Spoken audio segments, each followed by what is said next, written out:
En este tema 7, revisaremos qué son las enzimas y cómo funcionan. Para esto daremos la definición, características y su clasificación. Las enzimas son catalizadores biológicos que incrementan la velocidad de diversas reacciones químicas específicas sin consumirse en el proceso. Estos catalizadores están organizados en sistemas moleculares multienzimáticos y por lo general son de naturaleza proteica, como la pepsina de la que se muestra el modelo de Van der Waals del lado derecho. Dentro del concepto de enzima, también algunos autores consideran a ciertas moléculas de ARN, ilustrada en el lado izquierdo, que tienen la capacidad de modificar su propia estructura por medio de un rompimiento similar al que pueden hacer las enzimas proteicas, es decir, eliminan enlaces entre moléculas. El ARN catalítico que se muestra corresponde a un intrón que debe ser removido de una molécula más grande, que forma parte del ribosoma de un protozoario del género tetraimena, que se observa en la parte inferior izquierda. Aunque está formado por una sola banda de nucleótidos, este ARN tiene la propiedad de tomar una estructura tridimensional, en la que destacan las regiones que se unen por la complementariedad entre las bases.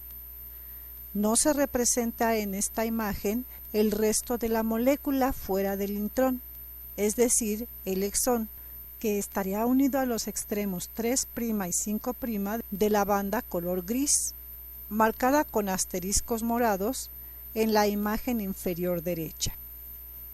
El proceso de edición que se muestra permite retirar el intrón, marcado en rojo, y reunir los extremos 5' y 3' del exón, que entonces será funcional.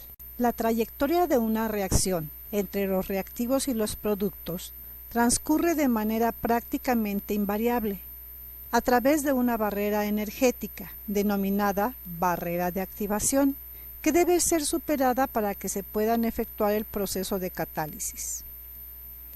En cada reacción química, los reactivos pasan por un proceso de transición que tienen una energía mayor a la de los reactivos o los productos por separado. La diferencia de energía entre los reactivos y el estado de transición se denomina energía de activación. Si se dispone de esta energía, la reacción puede seguir adelante hasta formar los productos. Por lo general, existen muchas reacciones espontáneas en donde no participan los catalizadores, como se puede observar en la gráfica inferior del lado derecho, en donde se lleva a cabo la transformación de un substrato, que en este caso es la descomposición del agua oxigenada, en sus productos. Sin embargo, esa reacción es muy lenta y los rendimientos muy pobres. Además, la energía de activación necesaria para romper la barrera de activación es del orden de los 18 kilocalorías por mol. Un mol es el peso molecular de una sustancia expresado en gramos. Ahora, si se utiliza un catalizador metálico no biológico, como el hierro, la energía de activación necesaria para que se lleve a cabo esta reacción será de 10 kilocalorías por mol. En cambio, cuando se utiliza la enzima catalasa, solo se requerirá de 1.7 kilocalorías por mol. Esta enzima forma parte de los procesos metabólicos en diversos organismos y se ilustra en la micrografía electrónica, en la parte inferior izquierda, en forma de cristal, dentro del orgánulo denominado peroxisoma, en una célula de un vegetal. En esta gráfica se representa la energía de activación, delta G más, que es la que se requiere para convertir todas las moléculas contenidas en un mol de una sustancia reactiva, desde su estado basal hasta su estado de transición. Al disminuir las energías de activación, cuando se emplean catalizadores, aumenta la velocidad de estas, y así se acelera la conversión de los substratos en productos. Nótese que los catalizadores disminuyen la energía de activación, pero no alteran la cantidad de energía desprendida en la reacción, delta G, a temperatura y presión constantes. Una enzima como la carboxipeptidasa, incluida en esta imagen, reduce la energía que se requiere para transformar el sustrato en producto y aporta un estado alternativo de transición de menor energía llamada enzima substrato, señalado como E+S, que permite que se acelere la reacción. Esto se logra debido a que la molécula de la enzima aporta un ambiente definido conocido como sitio activo, señalado como SA, que desde el punto de vista energético es un territorio favorable para que ocurran algunas reacciones, debido a 1. La presencia de ciertas superficies complementarias, 2. Las características de estereoquímica y 3. La polaridad o carga. En este caso, el sitio activo está formado por los aminoácidos arginina 145, tirosina 248, ácido glutámico 270 y por un cofactor, que es una molécula de zinc. Una de las características principales de los procesos enzimáticos es el reconocimiento estereoquímico entre las enzimas y los substratos, es decir, el resultado del principio de la complementariedad estructural, por el cual el sitio activo de una enzima tiene que interactuar con el substrato correspondiente, con el que forma el complejo E+S. La integración del complejo se debe a la formación de uniones no covalentes, transitorias, que pueden establecer varios puentes de hidrógeno y una o más interacciones iónicas entre grupos con cargas hidrofóbicas, entre grupos no polares, así como de Van der Waals. Todas estas contribuyen a la disminución neta de la energía libre de unión que se libera conforme el establecimiento de los enlaces estabiliza el complejo. Si se compara este tipo de interacciones débiles con los enlaces covalentes, se comprobará que individualmente son menos resistentes. Sin embargo, el efecto acumulativo de sus diversos tipos y de su cantidad resulta muy importante, por ejemplo, en la formación del complejo enzima-substrato. De acuerdo con el modelo de ajuste inducido propuesto por Koshland, esto ocurre mediante un proceso de reconocimiento elástico y no rígido, es decir, flexible y no como lo muestran los esquemas convencionales, como el de la imagen superior, sino con base en un acomodo forzado de las diferentes uniones transitorias del tipo no covalente, lo que genera un cambio conformacional en ambos componentes, como se ilustra en la parte inferior al comparar las líneas blancas de referencia que son del mismo tamaño. La naturaleza transitoria de estas uniones débiles es la que le confiere a las enzimas las características de flexibilidad y de estabilidad, que resultan críticas para su funcionamiento, pues de estas depende su especificidad y su eficiencia como catalizadores. Esto se debe a que la unión de los intermediarios en estado de transición se hace por medio de muchas interacciones débiles, orientadas de manera muy precisa, y dado que éstas son flexibles, los complejos enzima más substrato soportan las distorsiones estructurales que ocurren cuando el sustrato es convertido en producto. El desdoblamiento de una molécula o de un complejo molecular como el enzima más sustrato, es decir, su desnaturalización, cuando ha sido estabilizado por una gran cantidad de interacciones débiles, que normalmente se forman y rompen de continuo al azar, requeriría que éstas se eliminaran al mismo tiempo todas, lo cual, en la práctica, es imposible.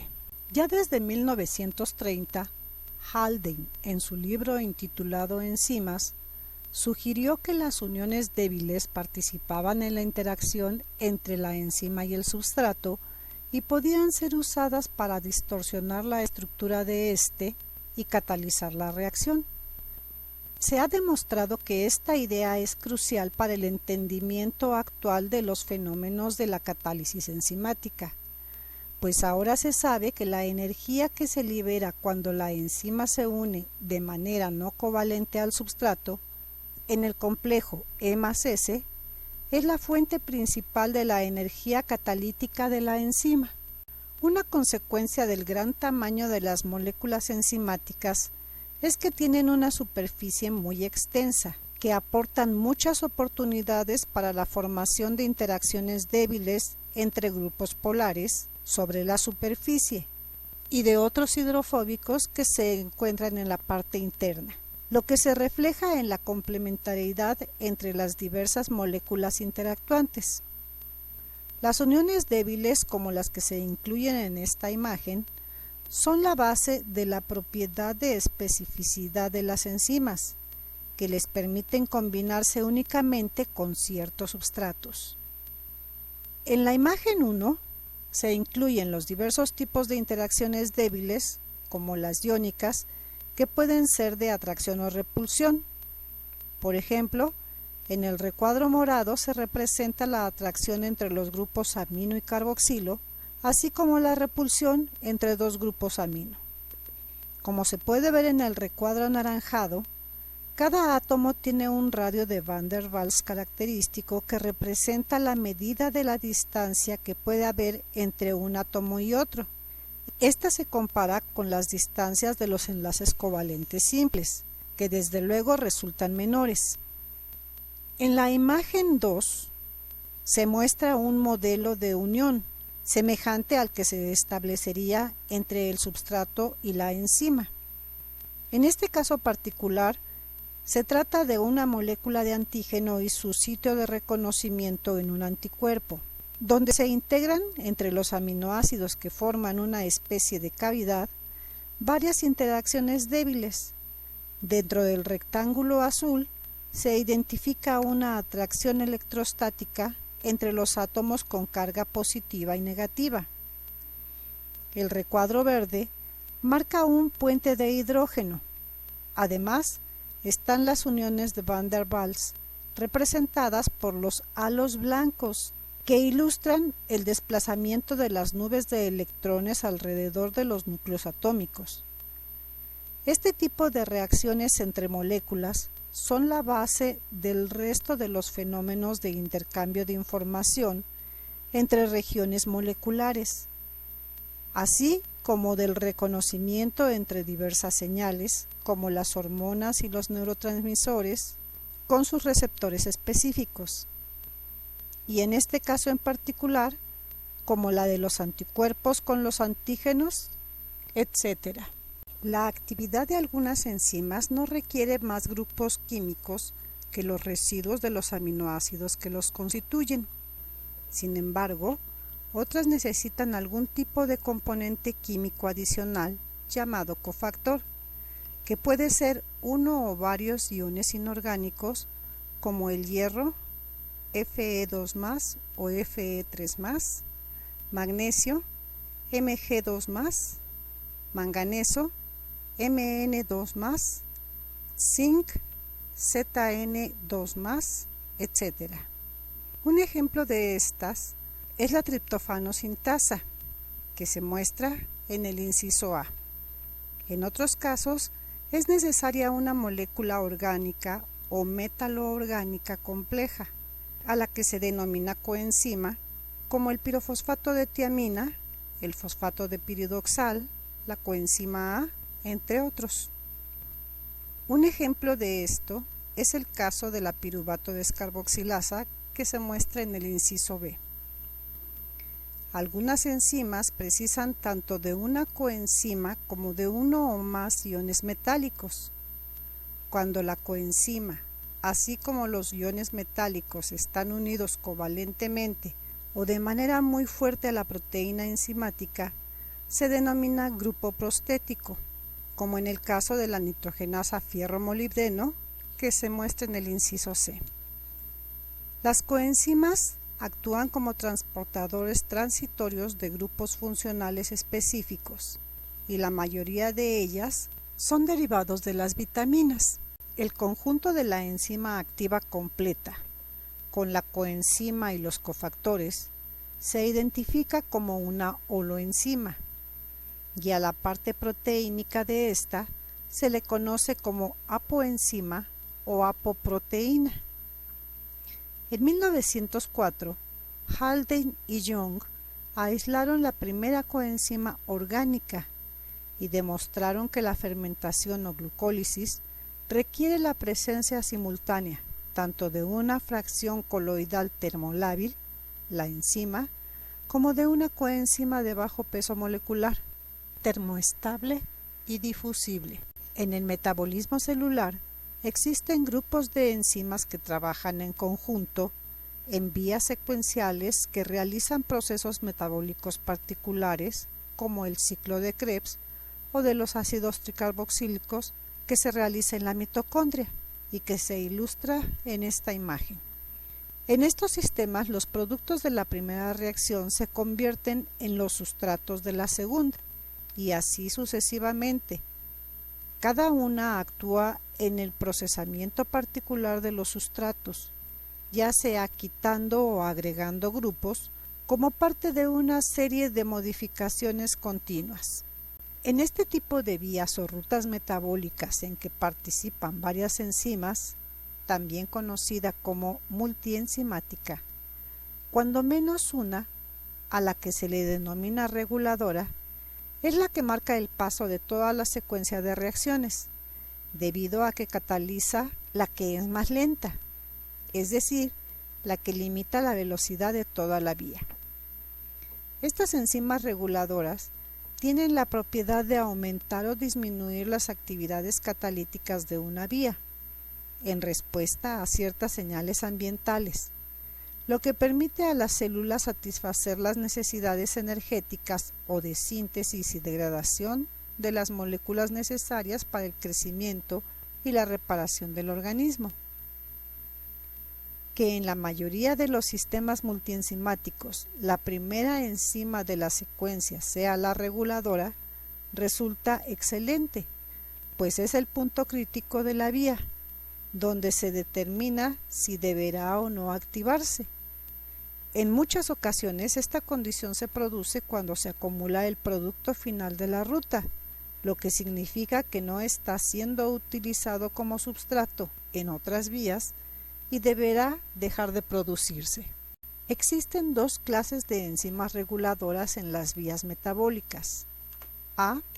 Las alostéricas, que funcionan por medio de la unión no covalente de compuestos reguladores, denominados moduladores alostéricos, que por lo general son metabolitos pequeños o cofactores. Y B. Las que se regulan por modificaciones covalentes reversibles. Una proteína alostérica es aquella en la que la unión específica de un ligando que funciona como modulador en un sitio particular, por lo general diferente al sitio activo, origina un cambio de conformación que afecta las propiedades de unión de otras moléculas, con mucha frecuencia en el sitio activo. Los moduladores pueden ser inhibidores o activadores. Algunas proteínas pueden tener dos o más moduladores y presentar la característica de cooperatividad que modifica la función de la molécula. En esta imagen se representa el efecto de la proteína denominada calcio-calmodulina, que une calcio y que regula a las enzimas que dependen de ese ion, que entre otras muchas funciones tienen la de activar a la adenilato ciclasa, que convierte al ATP en el segundo mensajero intracelular, AMP cíclico. Existen ciertos agentes que al interferir con la catálisis enzimática pueden inhibirla de manera reversible, haciéndola lenta o deteniéndola. Resulta obvia la importancia biológica de este proceso, que es una forma de regular el metabolismo celular. De este fenómeno se han identificado tres modalidades: inhibición competitiva, no competitiva y mixta. En el caso de la inhibición competitiva que se ilustra en esta imagen, el inhibidor ocupa el sitio activo. En ocasiones, este efecto puede ser reversible al aumentar la concentración del substrato. En la inhibición no competitiva, el inhibidor se fija en un lugar diferente al sitio activo de la enzima, es decir, la interacción es alostérica y solo ocurre cuando el substrato ya se unió al sitio activo de la enzima. Esto se debe a que dicha unión origina un cambio de conformación que posibilita la fijación de la molécula del inhibidor a la enzima. Cuando la inhibición es del tipo mixto, el inhibidor se puede unir al sitio activo o en otro lugar de la molécula. También existen procesos de inhibición irreversibles como los que se producen por ciertos venenos, como el curare, que se une a los receptores de la acetilcolina de la sinapsis, lo que puede causar la muerte del organismo. En este caso, la inhibición es permanente y en ocasiones esta unión se da por el establecimiento de enlaces covalentes. En esta condición, se producen modificaciones químicas en el sitio activo, lo que hace que la enzima o el receptor queden permanentemente inhibidos.